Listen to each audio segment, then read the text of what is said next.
narinig na ako sa likod. So sa hapong ito, patuloy tayo sa ating ginagawang paglilingkod sa ating Panginoon. Bagaman, hindi pakipatay na lang ito. Thank you. Bagaman, kasalukuyan na naman tayong inuulan. Sinasalagta. So sinasalagta ng ulan, pataas na naman yung tubig sa ilog.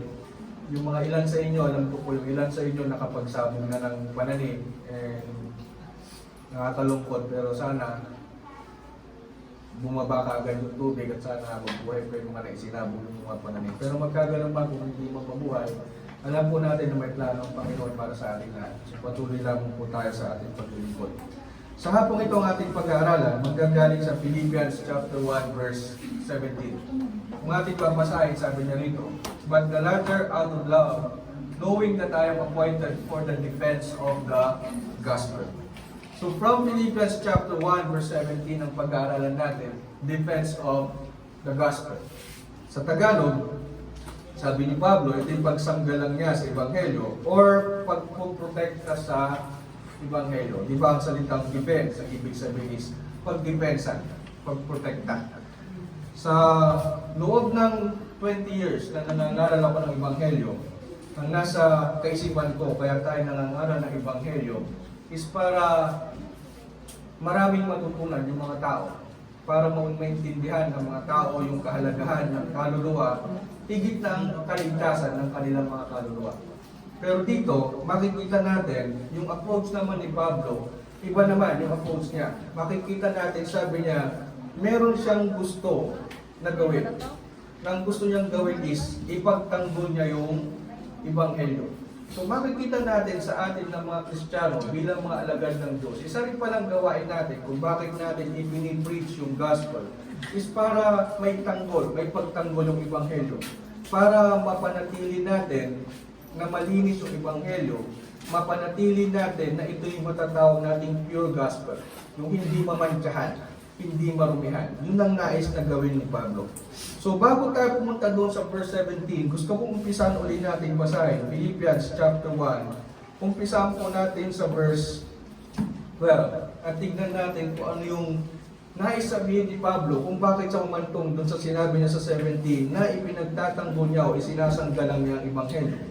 Sa versikulo 12, Philippians chapter 1 verse 12.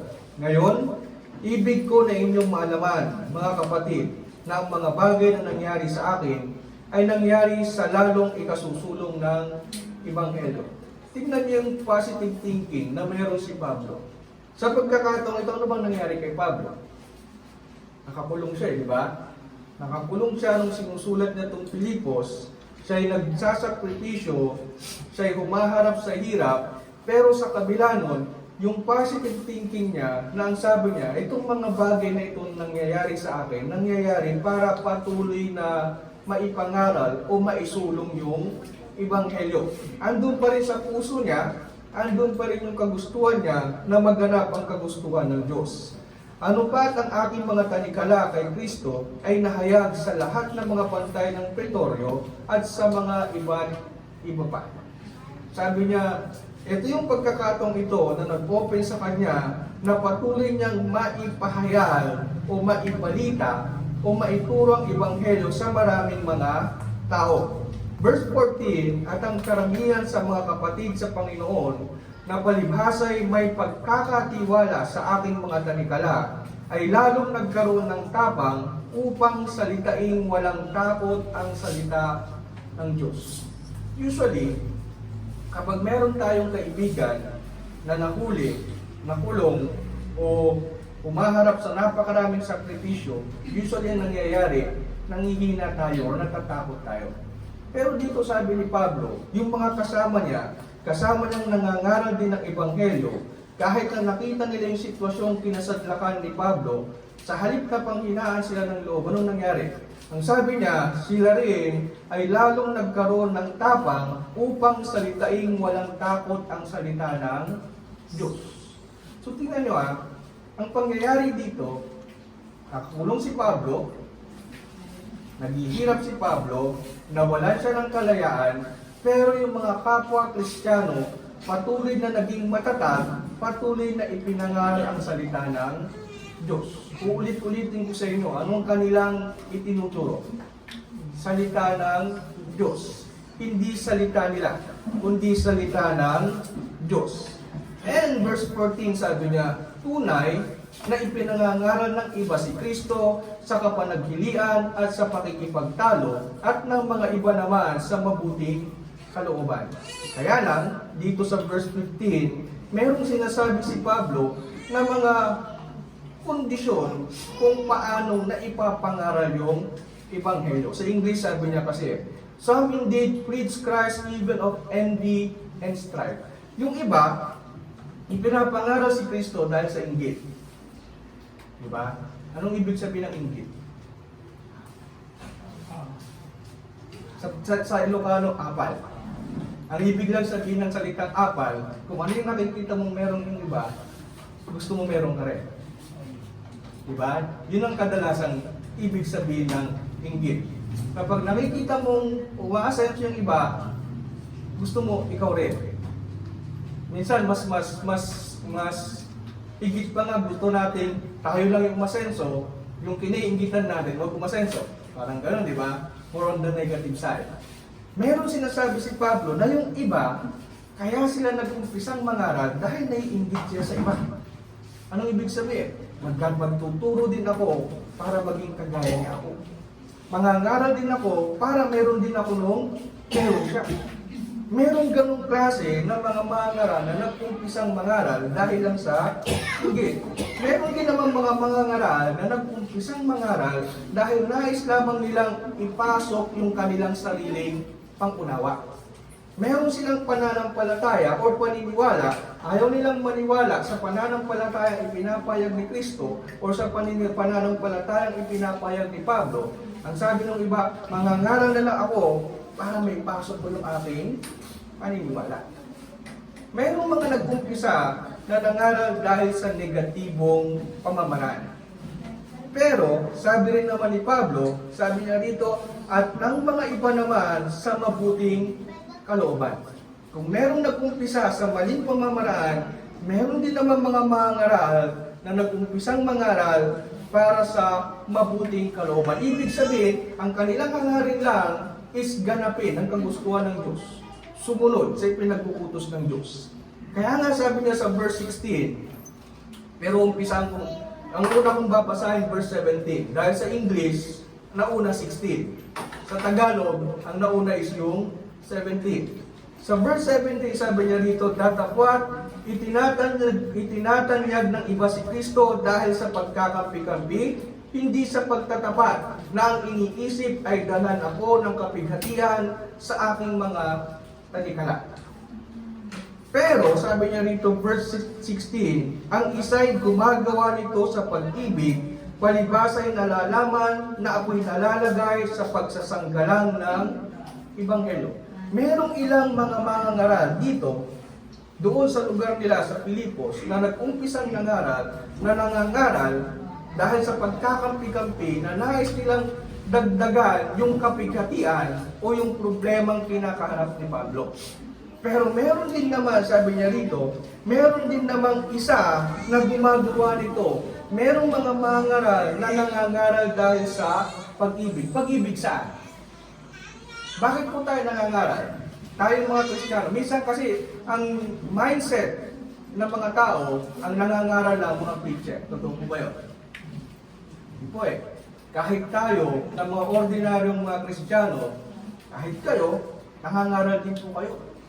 Sa paraan ng pamumuhay ninyo, sa paraan ng pananalita ninyo, sa kilos ninyo, sa pananamit ninyo, nangangaral po kayo. Nakikita ang isang tunay na Kristiyano. Kapag tayo nangangaral ng may pag-ibig, sino ang iniibig natin? Iniibig natin ang ating Panginoon. Iniibig natin ang katotohanan. Iniibig natin ang salita ng Diyos. Kaya natin ipinapangaral. Gusto natin ito'y manatili na naiintindihan ng nakararami. At sabi dito ni Pablo, sabi niya, at ako'y nalalagay sa pagsanggalang ng Ebanghelyo that I am set for the defense of the gospel. Bakit daw nandun si Pablo? Sabi niya, I am set for the defense of the gospel. Ba't ano ba nangyayari sa Ebanghelyo? Ano ba nangyayari sa Ebanghelyo, mga kapatid? Bakit kailangan depensahan ni Pablo yung Ebanghelyo? Bakit kinakailangan niyang panatilihin yung purity ng Ebanghelyo? Sa panahon kasi natin, dahil sa panahon nila, maraming mga mangangaral ang baluktot, ang klase ng pangangaral na ginagawa nila sa Ebanghelyo. Na binabaligtad nila yung mga kautusan. Binabaliktad nila yung katotohanan. Sa katotohanan, kung ating titignan ngayon, may mga mangangaral na sinasabi, manampalataya ka lang, ligtas ka na. Totoo po ba yun? Yung ba sabi ng Biblia? Ang sabi ng Ebanghelyo, sino mang sumampalataya at mabautismuhan ay maliligtas. Pero mayroong mga mangangaral na hindi itinuturo yung tunay na nais ituro ng Ebanghelyo. Yun yung nais ni Pablo na depensahan. Nais ni Pablo na sa ating lahat, lalo na sa ating mga Kristiyano, ang patuloy nating ipangaral ay yung tunay na Ebanghelyo na galing sa ating Panginoong si Jesucristo. Ano ba yung Ebanghelyo? Romans chapter 1 verse 16, anong sabi ron? For the gospel is the power of God unto salvation. Ang Ebanghelyo ay kapangyarihan ng Diyos para sa ikaliligtas. Ikaliligtas ng ano? Yun ang tanong eh. Ikaliligtas ng ano? Ikaliligtas ng mga pusa natin. Ikaliligtas ng mga tiyan natin para may laman yung bulsa natin, para yumaman tayo, para mabusog tayo. Hindi po ganoon. Ano po? Tayo po'y nagnais, nagdepensa yung Ebanghelyo sapagkat nais natin na makapagligtas ng kaluluwa ng bawat nakikinig at sasampalataya sa Ebanghelyo. Yun yung nais ni Pablo na mangyari. Depensa ng Ebanghelyo sapagkat maraming mga mangangaral daw na kasabayan niya ang ginagamit ng Ebanghelyo na inaabuso ang patungkol sa Ebanghelyo. Kaya nais ni Pablo na patuloy niyang depensahan ang Ebanghelyo. Pero para natin madepensahan yung Ebanghelyo, kailangan meron tayong sapat na kaalaman. Tama po mali. Madidepensahan ba natin ang Ebanghelyo kung wala tayong sapat na kaalaman? Hindi, di ba? Kapag wala tayong sapat na kaalaman, paano natin may pagtatanggol ng isang bagay? Pwede ba natin gawin? Hindi, di ba? Kaya nga yung iba, sa buhay natin, para may pagtanggol yung sarili, kailangan mag-aral ng self-defense. Kailangan mag-aral ng karate, ng boxing, o kung ano man, para meron kang sapat na kaalaman na depensa ng iyong sarili. Pero sa ating pananampalataya, ano yung dapat natin gawin para madepensahan natin yung Ebanghelyo tinanggap natin? Para madepensahan natin yung Ebanghelyo ng ating Panginoong Jesucristo na siyang kapangyarihan niya sa ikaliligtas ng bawat sumasampalataya. Anong dapat natin gawin? Sa atulian, maintindihan natin na para madepensahan natin Ebanghelyo, ipinag-uutos ng Diyos na pag-aralan natin yung Ebanghelyo. Diba? Paano natin pag-aaralan ng Ebanghelyo? Kailangan natin basahin. Kailangan natin saliksikin. Dito natin John chapter 5, verse 39. Buksan po natin doon. Sa 1:5:39, sabi niya rito, kung ating babasahin, pag ganito talagang maulan, titit-titit yung Biblia, ano po? John chapter 5 verse 39. Sabi niya rito, saliksikin ninyo ang mga kasulatan. Ano po yung kasulatan na nais ng Diyos na saliksikin natin? Ito po. Etong Biblia. Etong mga salitang ipinagkaloob niya sa atin. Bakit kailangan natin saliksikin? Sabi niya, saliksikin ninyo ang mga kasulatan sapagkat iniisip ninyo na sa mga yaon, sa mga kasulatan, ay mayroon kayong buhay na walang hanggan. At ang mga ito ay siyang nagpapatotoo tungkol sa akin. Ang ibig sabihin, sinasabi ni Juan, na kapag sinaliksik natin ang banal na kasulatan, sinaliksik natin ang mga nakasulat na salita ng Diyos sa loob ng Biblia, ituturo sa atin ng salita ng Diyos kung paano tayo magkakaroon ng buhay na walang hanggan. Bukod doon, ang salita ng Diyos na nakapaloob dito ang siyang magpapatunay sa atin ng patungkol sa ating Panginoong Jesucristo. Magpapatotoo na tunay na si Jesus, bagamat nasaan yung Diyos, na ganyong alipin, nakipamuhay sa mga tao, nangaral, ipinako sa krus, pagkatapos ng 3 araw, muling nabuhay, bumalik sa langit, at hinihintay natin ang muli niyang pagbabalik. Saan po natin mababasa yun? Mababasa po natin sa Biblia yun. Maiintindihan, mauunawaan natin kung sasaliksikin natin ang kasulatan. Bakit nga ba? Sa 2 Timoteo, Kapitulo 3, tignan po natin doon. 2 Timoteo Kapitulo 3, versikulo 16 hanggang 17. Ang lahat ng mga kasulatan, lahat po na nakasulat dito, sabi niya na kinasihan ng Diyos ay mapapakinabangan din naman sa pagtuturo. Kapag tayo po'y nagtuturo patungkol sa kaligtasan, kapag tayo po'y nagtuturo patungkol sa kung paano natin susundin ang kagustuhan ng Diyos, ano pong gagamitin natin? Ano pong gagamitin? Sabi niya, kasulatan. Hindi po yung kaisipan ni Brother Jerome. Ano po? Hindi po yung nakapangalumbaba na nakasalamin. Hindi po yung papel na mayroong 3 ulong gagamitin ko pag nangaral. Ano po? Hindi po yung nakasako na tumitimbang ng 25 kilos o 50 kilos ang gagamitin ko para mangaral. Ang gagamitin ko po para mangaral, para magturo sa inyo, wala pong iba kundi ang salita ng Diyos. Sabi niya, mapapakinabangan sa pagtuturo, sa pagsansala, sa pagsaway, sa ikatututo na nasa katwiran. Para saan? Bakit kailangan natin matuto? Bakit kailangan natin masansala? Bakit kailangan natin masaway? Dahil sabi niya rito, verse 17, upang ang tao ng Diyos, sino yung tao ng Diyos? Yung mga makasalanan po ba? O tayo, na mga Kristiyano? Tayo mga Kristiyano ng mga tao ng Diyos. Sabi niya, upang ang tao ng Diyos ay maging sakdal, tinuro ang lubos sa lahat ng mga gawang mabuti. Gusto ko yung English niya eh. Sabi niya, that the man of God may be perfect, thoroughly furnished unto all good works. Ano ibig sabihin ng salitang perfect? May pagkakamali? May pagkukulang? Hindi. Sa ibang version, sa New King James Version, sabi that the man of God may be complete. Para maging kumpleto po tayo, kailangan po natin pag-aralan ang salita ng Diyos. Kailangan matutunan natin yung mga nasa kasulatan.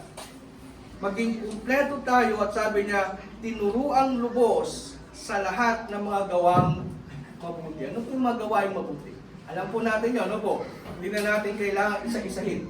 Ang pinapakita lang dito, kapag ating patuloy na sinasaliksik ang kasulatan, ang salita ng Diyos, matututunan natin ang patungkol sa katwiran, matututunan natin kung ano yung mga dapat nating gawin na naaayon sa kabutihan. Sa madaling salita, kapag meron tayong full knowledge or enough knowledge sa Ebanghelyo, sa salita ng Diyos, magagawa pa ba natin magkasala? O may iwasan na natin magkasala? May iwasan na po natin magkasala dahil meron na tayong sapat na kaalaman para depensahan yung Ebanghelyo. Isa-isahin natin. Lumat yata ako.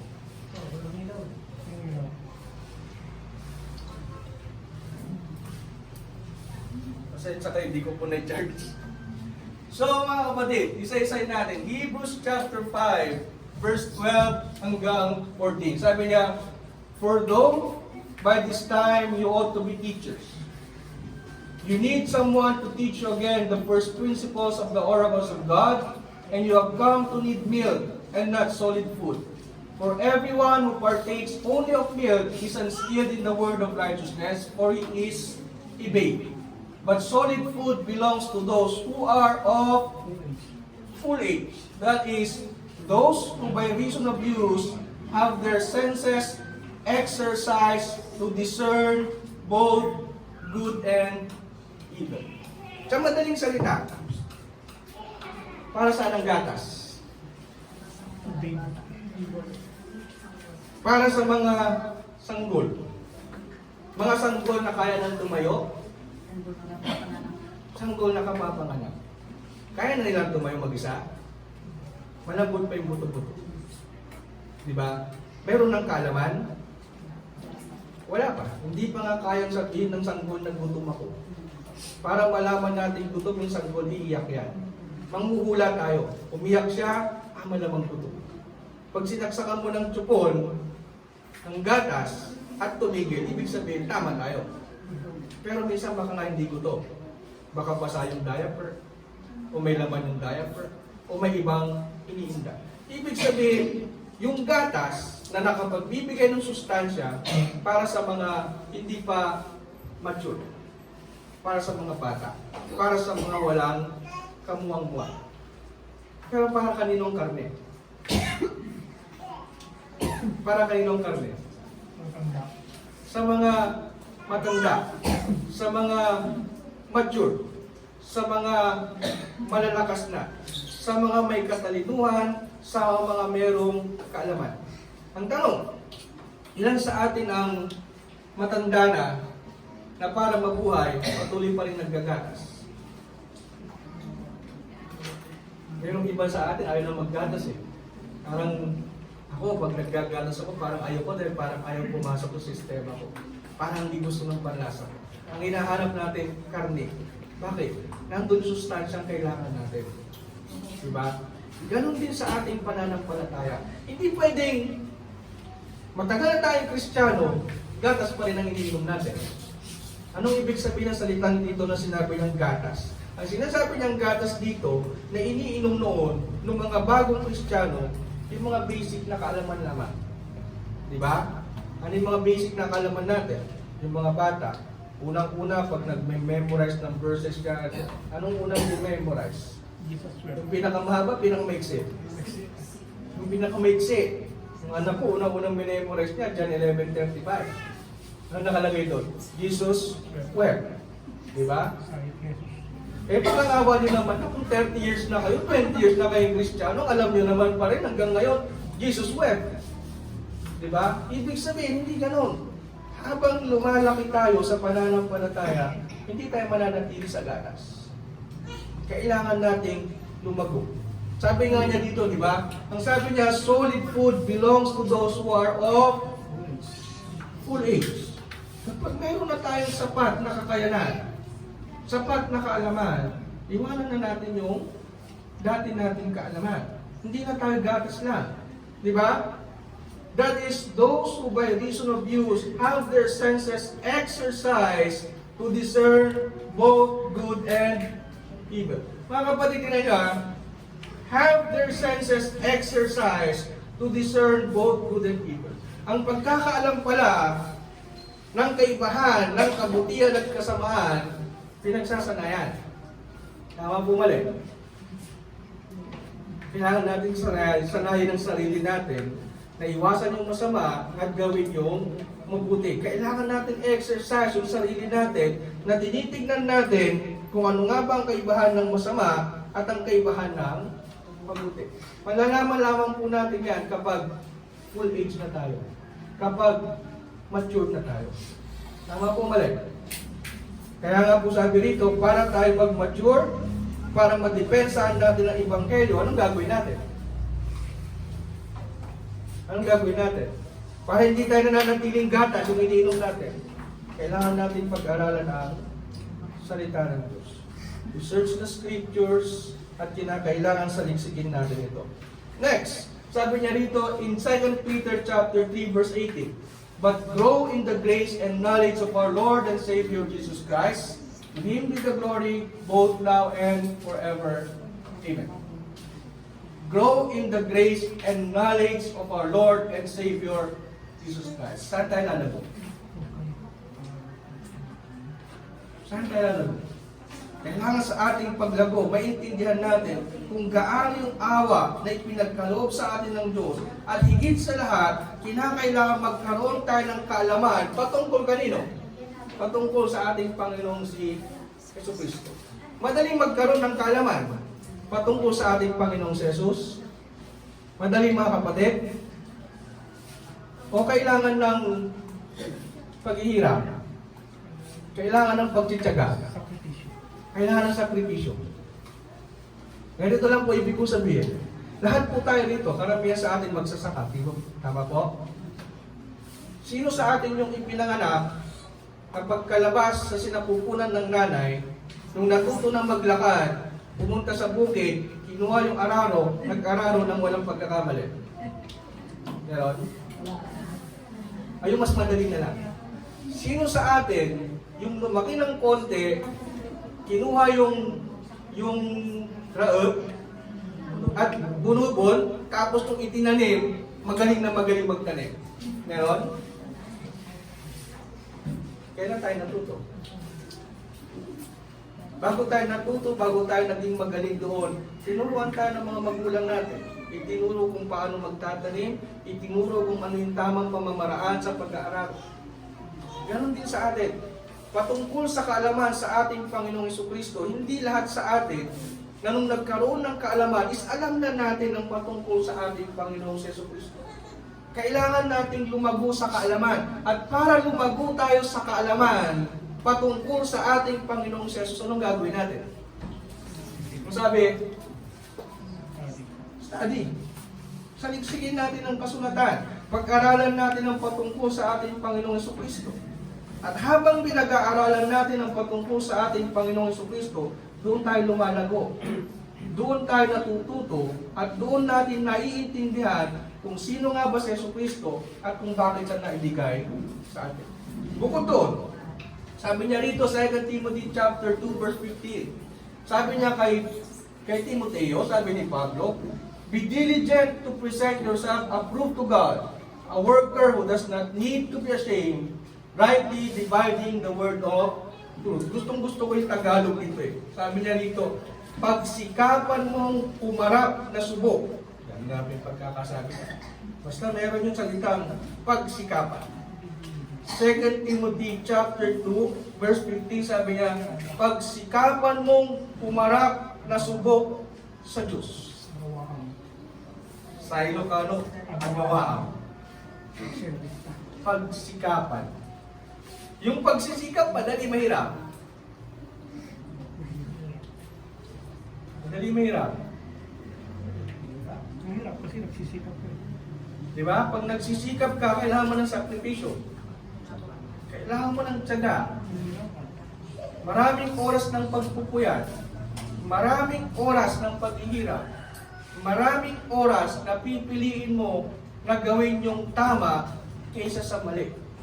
Kasi sabi niya, pagsikapan mong humarap ng subok sa Diyos. Madali bang humarap sa Diyos? Mga kapatid, madaling humarap sa Diyos o mahirap? Madaling humarap sa Diyos, ang mahirap is yung haharap tayo ng subok. Yung haharap tayo ng deserving sa ating Diyos. Dahil kung sakali bumalik ang Panginoong Jesucristo ngayon, lahat tayo pwede humarap sa Kanya anytime. The question is, sino sa atin yung subok na haharap sa harap ng ating Diyos? Sino sa atin deserving? Sino sa atin yung hindi nagkakasala? Sino sa atin yung sinusunod yung kagustuhan ng Diyos? Kaya nga sabi, pagsikapan mong umarap ng subok sa Diyos, manggagawa na walang, anong sabi niya rito? A worker, sabi niya sa Tagalog, manggagawang walang anumang ikahiya. Usually, anong ikinakahiya natin? Yung magandang bagay, yung pangit na bagay?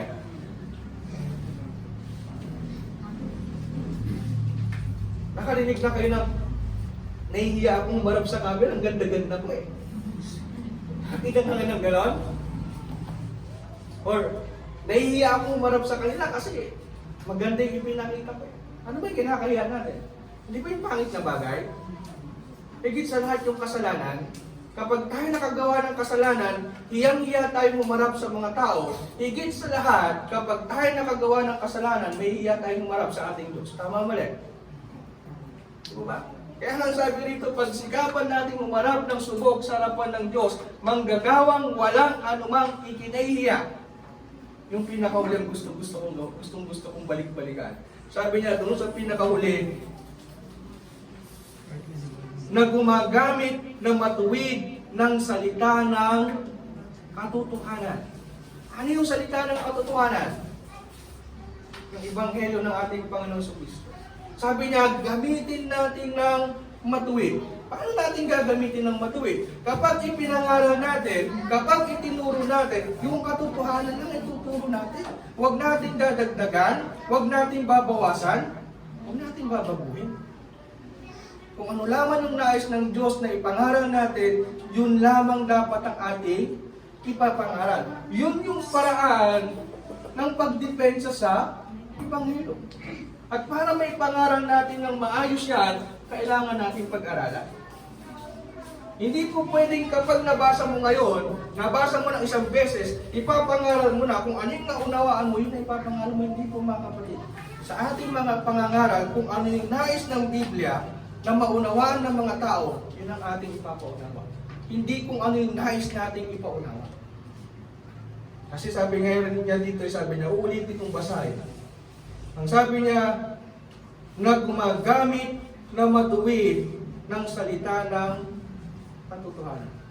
Huwag po nating bawasan, huwag nating dagdagan, at huwag po nating babaluktutin. And sabi pa niya riyan, sa 1 Peter chapter 4 verse 11, nandyan sa wikang English pero mas gusto kong basahin sa wikang Tagalog. Chapter 4 verse 11, sabi niya, na kung ang sino may nagsasalita ay gaya ng sa mga aral ng Diyos, kung ang sino man ay nangangasiwa ay gaya ng sa kalakasang ibinibigay ng Diyos.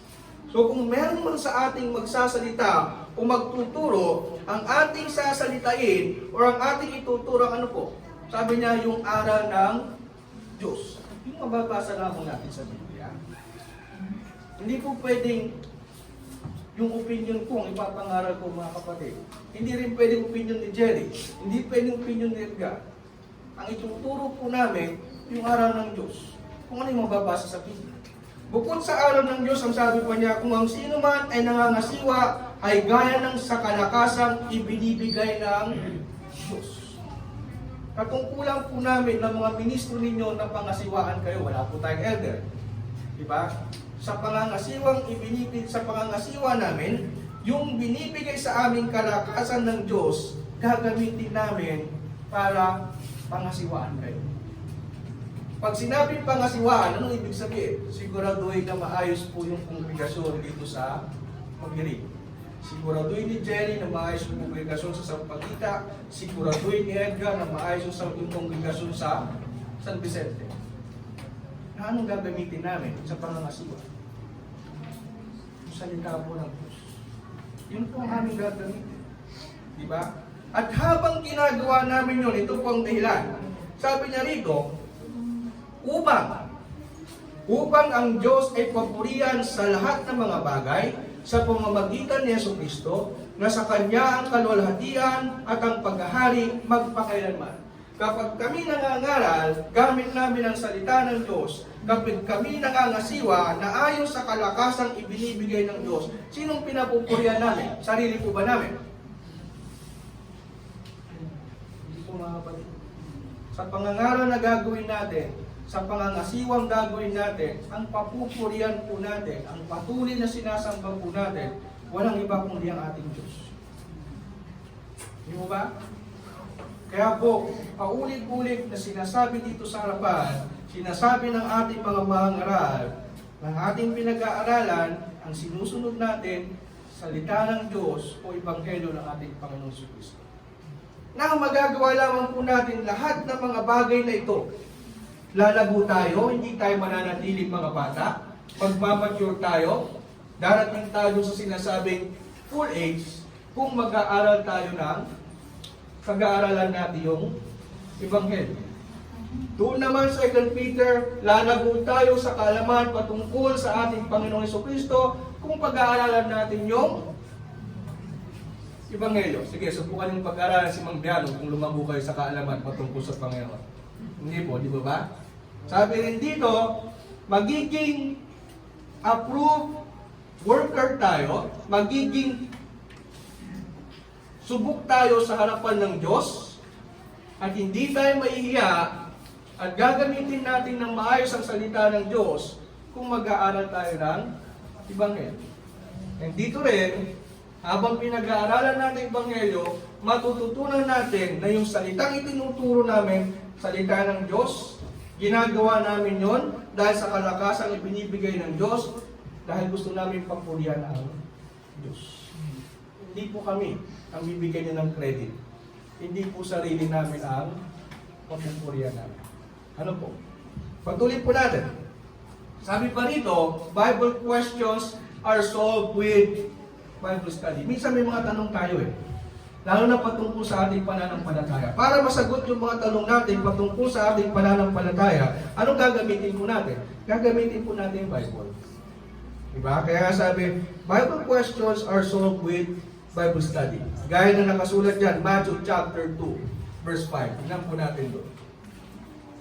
In Matthew chapter 2, verse 5, sabi rito, at sinabi nila sa kanya, sa Bethlehem ng Judea, sapagkat ganito ang pagkasulat ng propeta. Umpisa po natin sa verse 1 para maintindihan natin. Yung sinasabi natin, huwag tayo masyadong mag-focus sa isang versikulo lang. Tingnan natin yung context. Ano bang sinasabi sa chapter 2 verse 1 hanggang verse 5? Nang ipanganak nga si Jesus sa Bethlehem ng Judea sa mga kaarawan ng Haring si Herodes, narito ang mga pantas na lalaki nagsidating sa Jerusalem mula sa silangan na nagsisipagsabi, saan naroon ang ipinanganak na hari ng mga Hudyo, sapagkat aming nakita ang kanyang bituin sa silanganan. At nagparito kami upang sa isang bahin. Nang marinig ito ng haring si Herodes, ay nagulumihanan siya at pati ng buong Jerusalem. Bakit nagulumihanan si Herodes? At bakit nagulumihanan ang buong Jerusalem? Dahil wala silang kaalaman. Dahil hindi nila alam yung sinasabi ng mga hari. At pagkatipon sa lahat ng mga pangulong saserdote at mga eskriba ng bayan, ay siniyasat niya sa kanila kung saan kaya ipinanganak ang Kristo. So ang tanong ni Herodes, dahil bago lang sa kanyang kaalaman yun, hindi niya alam na merong Kristo ipapanganak. Nung tinanong niya yung mga pangulong saserdote at mga eskriba ng bayan, ito ang kanilang sagot. At sinabi niya sa kanila, at sinabi nila sa kanya, sa Bethlehem ng Judea, sapagkat ganito ang pagkasulat ng propeta. Para malaman nila yung kasagutan, saan sila bumalik? Anong ginamit nila? Ginamit nila yung kasulatan. Ito yung pagkakasulat ng mga propeta. Ibig sabihin, yung mga saserdote, meron silang sapat na kaalaman patungkol sa mga kasulatan. Kaya alam nila na isinulat ng mga propeta na ipapanganak itong si Kristo saan? Sa Bethlehem ng Judea. Pag meron tayong katanungan, lalo na patungkol sa ating Panginoong Jesucristo, lalo na sa ating tagapagligtas, babalik at babalik po tayo sa Biblia. Hindi po tayo babalik, hindi po tayo pupunta sa opinion ng mga tao. Next, Matthew chapter 4, verse 1 to 11. Alam po natin kwento rito. Itong kwento rito, chapter 4, verse 1 to 11, ito yung pagkakataon nakakatatapos ng ating Panginoong Jesucristo nung nag-fasting ng 40 araw. Sabi niya sa verse 1, na magkagay inihatid ng Espiritu Santo si Jesus sa ilang upang siya'y tuksuhin niyang dyablo. At nang siya'y makapag-ayunong 40 araw at 40 gabi, sa wakas ay nagutom siya. Di ba? Sino ba naman ang fasting ng 40 days and 40 nights na hindi magugutom? Ewan ko, kaya ni Randy. Si Randy, 40 minutes. Di ba? Parehas kami yan 40 minutes medyo gutom na. Pero itong si Jesus, 40 days and 40 nights na hindi kumain, sabi niya, gutom na siya. At ang manunukso, ibig sabihin ng dyablo, ay dumating at nagsabi sa kanya, kung ikaw ang anak ng Diyos, ay ipag-utos mo na ang mga batong ito ay maging mga tinapay. Andiyan na yung si Satanas, tinutok niya si Jesus. Alam niya si Jesus, nasa time na nanghihina si Jesus. Maaring umihina yung kanyang pananampalataya dahil gutom nga ito. Diba? Nasa isip ni Satanas. Ito yung pagkakataon na madaling tuksoy nito patungkol sa pagkain. Pero si Jesus, anong ginawa niya? Anong sabi? Ang madali lang yan. Isang pitik ko lang, isang click lang, magiging tinapay na yan. Ba yung sinabi ni Jesus? Hindi, ang sabi ni Jesus, verse 4, datapwat siya'y sumagot at sinabi, nasusulat, anong ginamit ni Jesus? Anong ginamit ni Jesus dyan? Yung kasulatan. Diba?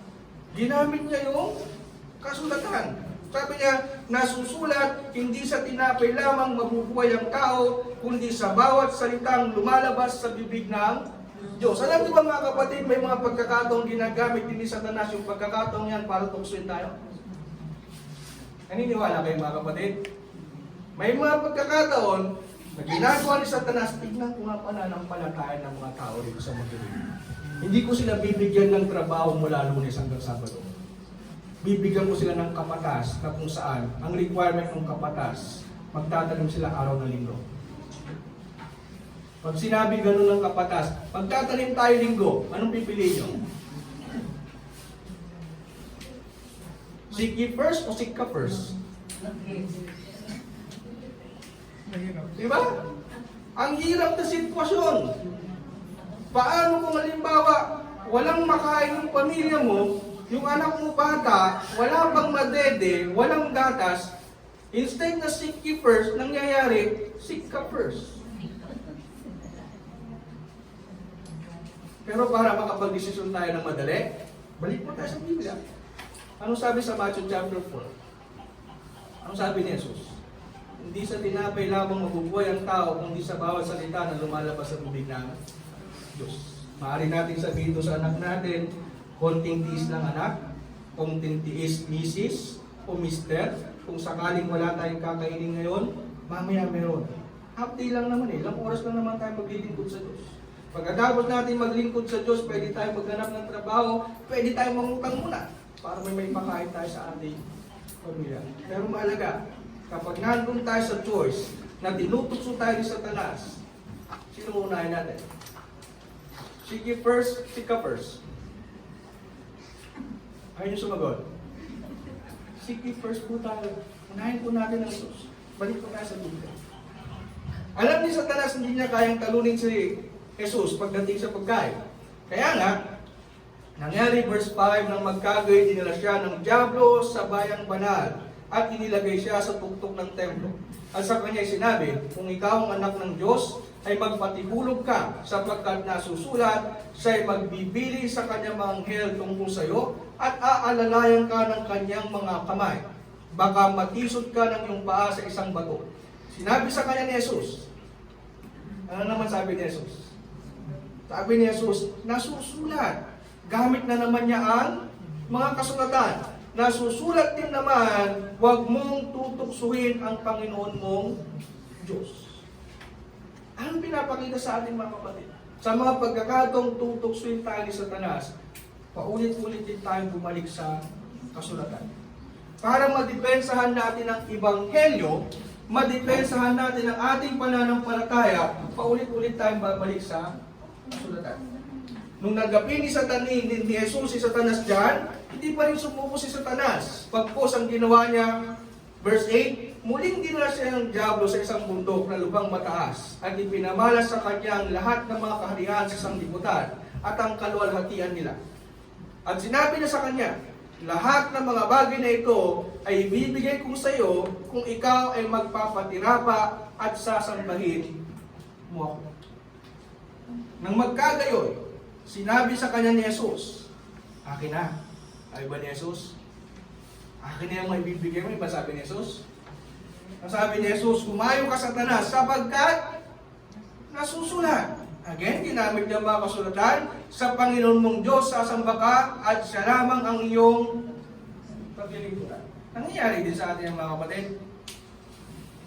Merong ilang mga Kristiyano, nakakalungkot sabihin, ilang mga Kristiyano, pinakitaan ng demonyo ng karangyaan, binigyan ng demonyo ng pagkakataong makapagtrabaho ng maayos sa malayong lugar. Nung nagkaroon ng trabaho, hindi na sila naglilingkod. Hindi na sila sumasamba. Bakit? Dahil mas pinili nila yung trabaho, mas pinili nila yung karangyaan, mas pinili nila yung kaginhawaan na ipinakita sa kanila ng diablo. Sana huwag po tayo mo. Balik po tayo sa kasulatan at sabihin natin, huwag po tayo papatugso. Huwag nating hayaan na tayo matugso ni Satanas. What else? Sabi pa niya rito, sa Acts chapter 15, verse 6 hanggang 19, just as it is written. Sa lahat ng pagkakataon, sa mga paghihirap, sa mga desisyon, makikita natin paulit-ulit na ginagamit ng mga nasa loob ng Biblia yung salitang nasusulat. Tingnan natin, Acts chapter 15, verse 6 hanggang 19. Basahin na lang po natin dahil para hindi tayo magaw sa oras. Chapter 15, verse 6. Sabi niya verse 6, at nagkatipon ng mga apostol at ang mga matanda upang pag-usapan ng mga bagay na ito. At pagkatapos ng maraming pagtatalo ay nagtindig si Pedro at sinabi sa kanila, mga kapatid, nalalaman ninyo na ng unang panahon nakaraan ay umirang ang Diyos sa inyo upang sa pamamagitan ng aking bibig ay mapakinggan ng mga hintil ang salita ng Ebanghelyo at sila'y magsisampalataya. Dito nire-remind ni Pedro sa kanila kung paanong ginamit sa ng ating Panginoon Jesucristo na mapakinggan ng Ebanghelyo ng mga hintil ang patungkol sa Ebanghelyo. At ang Diyos na nakatatao ng puso ay nagpatutuo sa kanila na sa kanila ay ibinigay ang Espiritu Santo na gaya naman ng kanyang ginawa sa atin. At tayo hindi niya itinanggi sa kanila na dinilis sa pamamagitan ng pananampalataya ang kanilang mga puso. Ngayon nga, bakit ninyo tinutokso ang Diyos na inyong nilalagyan ng pamatok ang batok ng mga alagad na kahit ang ating mga magulang ni tayo man ay hindi maaring makadala? Datapwat naniniwala tayo na tayo mga liligtas sa pamamagitan ng biyaya ng Panginoong Yesus na gaya rin naman nila. At nagsitahimik ang buong karamihan at kanilang pinakinggan si Bernabe at si Pablo na nagsisipagsaysay ng mga tanda ng mga kababalagkang ginawa ng Diyos sa mga hintil sa pamamagitan nila. At nang matapos na silang magsitahimik ay sumagot si Santiago na sinasabi, mga kapatid, pakinggan ninyo ako. Ang sabi niya, sinaysay na ni Simeon kung paanong dinalaw na una ng Diyos ang mga hintil upang kumuha sa kanila ng isang bayan sa kanyang pangalan. At dito'y nasasang-ayon ang mga salita ng mga propeta gaya ng nasusulat. Again, andyan makikita natin, nire-remind sila yung mga tao at ginagamit ng alin?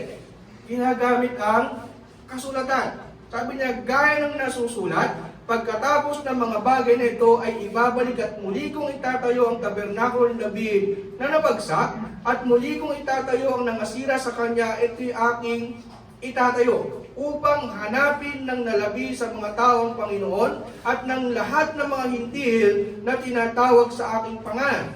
Sabi ng Panginoon na nagpapakilala ng mga bagay na ito mula ng una. Dahil dito'y ang hatol ko ay huwag nating gambalain yung mga hintil ay mga balik loob sa Diyos. So makikita natin sa pangangaral ng mga apostol, ginagamit pa rin nila, sabi niya, ayon sa nasusulat. Anong ipinapangaral nila? Yung sarili nilang kaalaman? Hindi. Ang patuloy nilang pinapangaral, yung nasusulat. Again, ganun din sa Acts chapter 17 verse 2. Tingnan natin. Sa Acts chapter 17, verse 2.